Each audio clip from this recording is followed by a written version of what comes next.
नमस्ते। आज की मनुस्मृति की कक्षा में आप सबका स्वागत है। पिछली कक्षा में हम लोगों ने ये देखा था कि एक शिष्य का अपने गुरु के साथ व्यवहार कैसा होना चाहिए। अभी अगले श्लोक पे हम लोग ये देखने वाले हैं कि जिस तरह का व्यवहार हमें अपने गुरु के साथ रखना चाहिए, वैसा ही व्यवहार हम किनके साथ और रख सकते हैं। विद्या गुरुस्तदेवो नित्यावृतः स्वयोनिश प्रतिष्ठेषु चाधमर्हन्ति चोपदिशतस्वपि। विद्या पढ़ाने वाले सभी गुरुओं में, अपने वंश वाले सभी बड़ों में, क्या बोल रहे हैं? विद्या पढ़ाने वाले सभी गुरुओं में, सभी गुरु जितने जो भी हमको कुछ पढ़ा रहे हैं, अपने वंश वाले सभी बड़ों में, जितने भी हमसे सभी बड़े हैं, और अधर्म से हटाकर धर्म का उपदेश करने वालों में भी, ठीक है, जो अच्छा आचरण हमको सिखा रहे हैं, उन सब के साथ भी सदैव यही बर्ताव करें।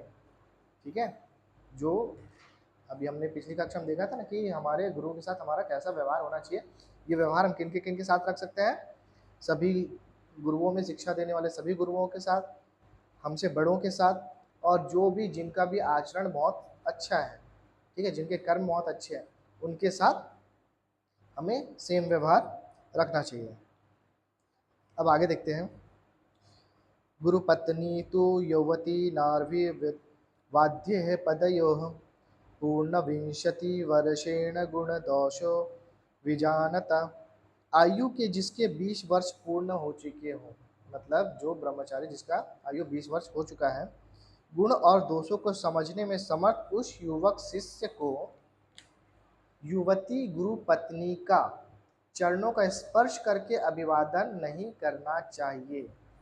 ठीक है, क्या बोल रहे हैं कि यदि कोई लड़का युवा अवस्था में पहुंच चुका है, जैसे 20 से 21 साल का हो गया है, तो ऐसा जो बालक है वो क्या करे? गुरु पत्नी जो बहुत ही युवा है उसका चरण स्पर्श ना करे। ठीक है, तो इस और किसी भी, ऐसा एक्चुअली सिर्फ गुरु पत्नी का नहीं कि कोई भी जो इस युवक का है, तो किसी युवती जो बहुत ही यंग है उसका चरण स्पर्श करने से वो बचे। कारण देखते हैं यहाँ पे। स्वभाव एषा नारिणां नारण्यमिह दुर्ष्णम् अतो अर्थन्न प्रमाद्यन्ति प्रमदाशु विपश्चितः। इस संसार में स्त्री पुरुषों का परस्पर के संसर्ग से दूषण हो जाता है। ठीक है, सेम एज वाले जब अपोजिट जेंडर मिलते हैं तो उनके मन में विकार आ सकते हैं। इस कारण बुद्धिमान व्यक्ति स्त्रियों के साथ व्यवहारों में कभी असावधानी नहीं करते, अर्थात ऐसा कोई बर्ताव नहीं करते जिससे सदाचार के मार्ग से भटक जाने की आशंका हो। ठीक है, अगर कोई अपना ब्रह्मचर्य, अपना सदाचार को बचाए रखना चाहता है तो वो ऐसे व्यवहारों से खुद को बचा कर रखे। अविद्वासमलं लोके विद्वांसमपि वा पुनः प्रमदाः उत्पंथ नेतुम काम क्रोध वशानुगम। संसार में आचारहीन षड्यंत्रकारी स्त्रियां काम और क्रोध के वशीभूत होने वाले अविद्वान को अथवा विद्वान व्यक्ति को भी उसके सन्मार्ग से उखाड़ने में, अर्थात उद्देश्य से पथ भ्रष्ट करने में निश्चय से पूर्ण समर्थ हैं। ठीक है, क्या बोल रहे हैं कि कुछ ऐसे होते हैं उस एज में, कुछ फीमेल्स ऐसा हो सकते हैं जो आपको भटका सकते हैं। तो ऐसे में खुद पे कंट्रोल जरूरी है। और एक व्यवहार, सबसे बड़ी बात है कि हम हमारा व्यवहार को ही मिनिमाइज कर दें उनके साथ, ऐसे लोगों के साथ मिनिमाइज कर दें या अपना व्यवहार, या फिर उनसे कोई किसी भी तरह संपर्क ही ना रखें ऐसे, अगर कोई ऐसा है तो। ठीक है, अन्यथा व्यवहार मिनिमाइज करके रखना ज़्यादा सही है, क्योंकि हमें कई, अब हम तो किसी से एक बार मिलके नहीं जान सकते ना कि उसका व्यवहार क्या है, उसका चरित्र क्या है, नहीं जान सकते।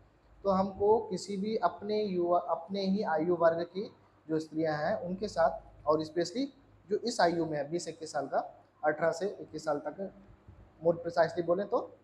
अब तो खैर रील टिकटॉक में तो फिर एज समझ में ही नहीं आता, फिर भी अगर हम देखें तो 16 से जो एक मेच्योरिटी का एज होता है 30 तक, क्योंकि इस समय तक क्या है, लड़कों को आसानी से भटकाया जा सकता है। तो इस समय वो अपना व्यवहार स्त्रियों के साथ मिनिमाइज ही रखें, अब स्पेशली अपने एज ग्रुप वालों के साथ। अभिप्राय यह है कि स्त्रियों में हाव भाव और रूप सौंदर्य के द्वारा पुरुषों को मोहित कर लेने का पूर्ण सामर्थ्य है। उनके इन गुणों के कारण पुरुष उनके संसर्ग से स्वयं अथवा उन्हीं के प्रयत्न से सदाचार के मार्ग से भ्रष्ट हो जाता है। ठीक है, इस एज में भी यदि कोई क्या हो, इंद्रिय जीत है, जिसने अपने इंद्रियों को अच्छे से संयम में रखा हो, तो भी व्यवहार तो रखना ही पड़ेगा, लेकिन व्यवहार को मिनिमाइज कर सकते हैं। अच्छा, इसके पीछे एक कहानी बता रहा हूँ छोटा सा, कि एक गुरुकुल से दो शिष्यों को भेजा जाता है कि आप इस पड़ोस के गांव से कुछ लेकर आना है करके। तो वो जाते हैं, तो बीच में एक नदी पड़ती है। तो नदी के किनारे एक स्त्री बैठी थी, उसको भी नदी पार करनी है, और नदी में क्या है, कोई पुल या नौका नहीं है। ठीक है, पहाड़ी क्षेत्र की नदी है। तो क्या करें, तो उसने इन ब्रह्मचारियों से मदद मांगी। तो एक ब्रह्मचारी बोल रहा है कि नहीं, हमें तो स्त्री स्पर्श मना किया गया है। तो दूसरा बोलता है कोई बात नहीं। उसने उस स्त्री को अपने कंधे पर बिठाया और नदी पार करवा दी।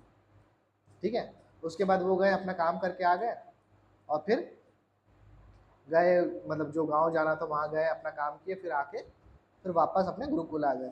अब गुरुकुल में आने के बाद क्या होता है कि जो जिसने उसके कंधे पे उठा के उसको नदी पार कराया था, वो तो अपने काम जैसा है वैसे कर रहा है, लेकिन जो दूसरा था मना कर रहा था, उसका ध्यान कुछ भटका भटका था। वो ये सोच रहा था कि इसने ऐसे पार करा दिया, ये तो गलत है, गुरु ने हमको मना किया था, एक स्त्री का स्पर्श किया इसने इसने गलत किया है।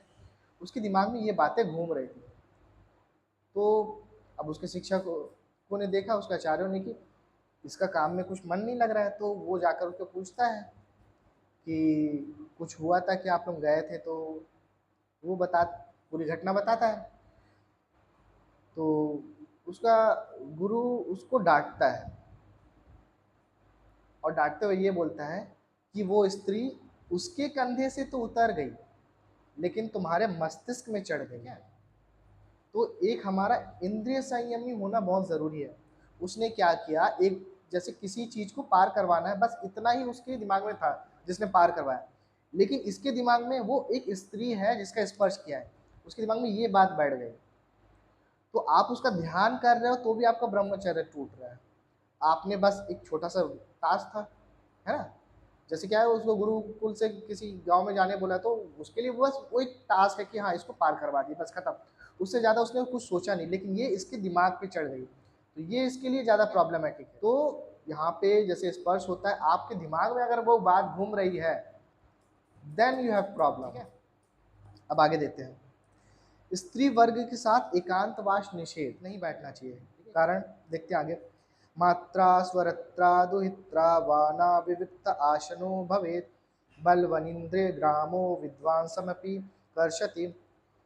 मनुष्य को चाहिए कि माता बहन अथवा पुत्री के साथ भी एकांत आसन पर ना रहे। ठीक है, एकांत बोल रहे हैं, और एक ही आसन पर ना रहे, अर्थात एकांत निवास ना करे, क्योंकि शक्तिशाली इंद्रियां विद्वान व्यक्ति को भी खींचकर अपने वश में कर लेती हैं, अर्थात अपने अपने विषयों में फंसाकर पथ भ्रष्ट कर देती है।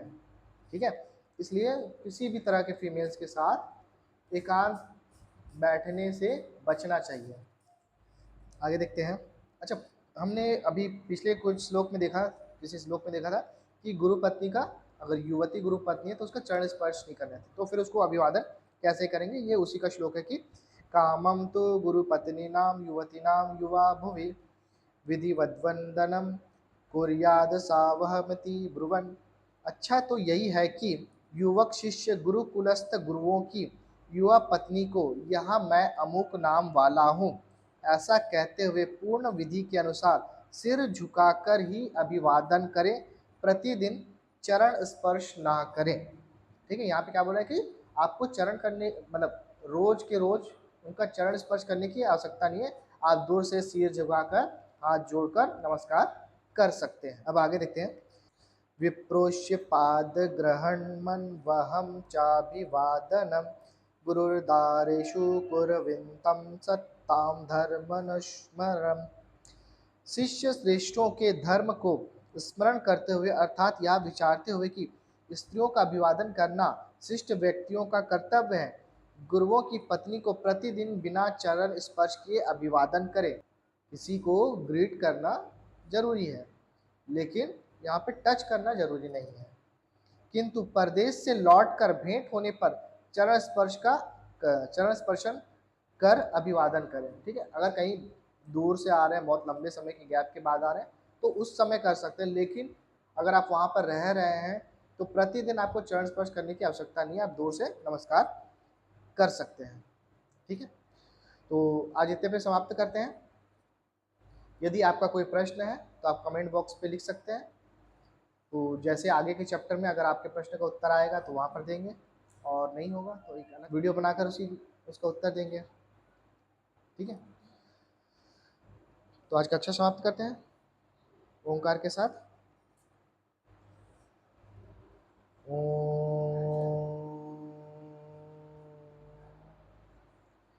नमस्ते।